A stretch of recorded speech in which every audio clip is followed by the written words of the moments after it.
నమస్కారం. ఘంటారావానికి స్వాగతం. ముందుగా ప్రధాన అంశాలు. విశాఖలో 2 లక్షల కోట్ల విలువైన గ్రీన్ హైడ్రోజన్ పెట్టుబడులు. రైల్వే జోన్ కూడా పట్టాలెక్కించామన్న కేంద్ర హోంమంత్రి అమిత్ షా. కేంద్రం మద్దతుతో 2027 నాటికి పోలవరం పూర్తి చేస్తాం. విజన్ 2047 లక్ష్యంగా ముందుకెళ్తున్నామన్న చంద్రబాబు. తిరుమల టీటీడీ ట్రస్టులకు 6 కోట్లు విరాళం.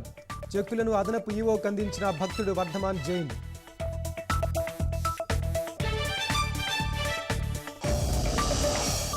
రాహుల్ గాంధీపై అసోంలో కేసు నమోదు. బీజేపీ, ఆర్ఎస్ఎస్ సహా దేశంపై చేసిన వ్యాఖ్యలపై వ్యక్తి ఫిర్యాదు.